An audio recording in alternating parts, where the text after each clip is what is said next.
Army, Navy, that tradition is still going strong, although that's been kind of attacked in ways like the date they're going to play, or do they have their own day and all those things.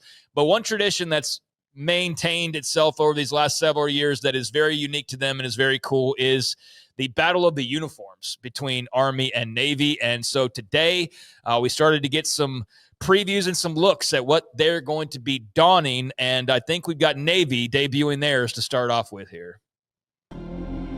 For over 250 years, the United States Navy has ruled the seas as a relentless force of power and freedom.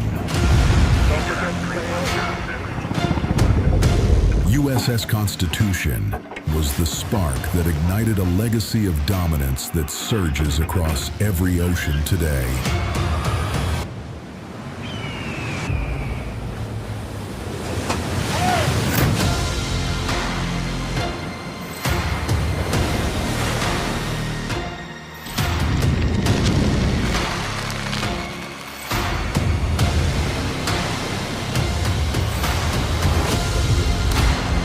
Six frigates forged a nation's strength upon the open sea, and their spirit endures in every sailor who carries their creed. Don't give up the ship.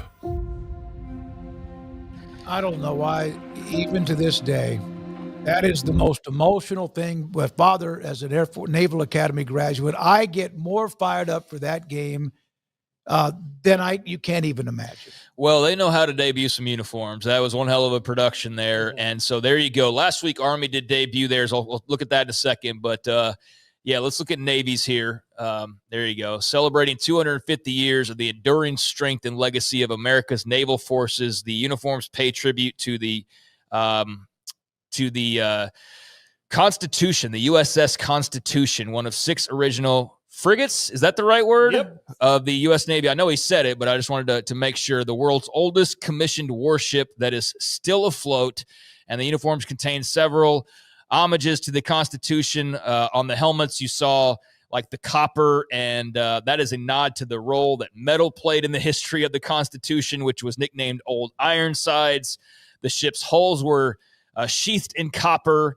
And there was a 1925 pennies campaign, according to ESPN, that later helped fund its restoration. There's 2 shades of navy. There's a washed shade from the original Navy uniforms that represents the faded blue hue of sailors' coats, and a nautical blue that symbolizes the ship's hull color. So, like, they just go so in depth with these uniforms. We could do like the next hour on just the Navy, like intricacies of their uniforms. But there they are, the 250th anniversary of the USS Constitution, or the tribute to the USS Constitution. And so there you go with that. And yeah, that's just very, very cool stuff there. And then Army last week had unveiled theirs. And there you go with the Knights. This will defend. And they went out and are paying tribute to the Army's 250th birthday. So a lot of 250th going on both sides, but for different reasons. So that 250th birthday is July 4th of next year. So 2026 is when that will take place. So that's a nod to that. They are paying tribute to the 250th birthday, features a marble base color on the jersey and pants, a nod to the marble headstones at Arlington National Cemetery.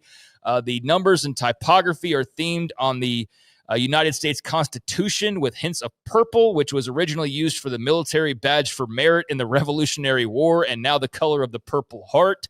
And so, again, the silver helmets include an S-pontoon emblem running through the center, a nod to their status as the tip of the spear for the country's armed forces, as well as the U.S. Army seal on the sides. Like, these things are so inspired and intricate and like incredible. Like, this is the uniform showdown in sports, and like just all of the details, you can tell that they take an entire year to figure out like how can we possibly top ourselves here. Military historians really do they love that. An unbelievable job.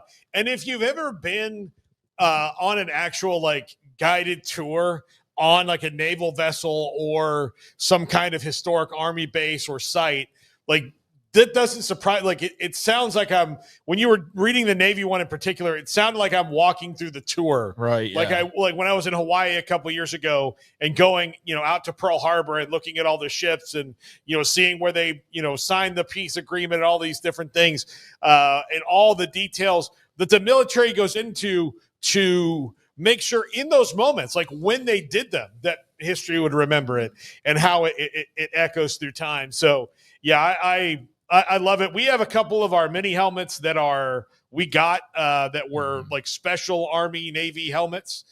These right up, I don't think you can see them on camera, but there's some right above. There's one right above me that's a really sweet Navy helmet. Then we have an Army one that I think is the well, that was from the Waco Recruiting Company. That's no. We have an Army, like a special Army one from a couple years ago that was really great. So yeah, they're the best. Like everybody else's like one-off game uniforms that you wear, you're all trying real hard. Yeah, but for sure. You are like Army and Navy are kicking your butt.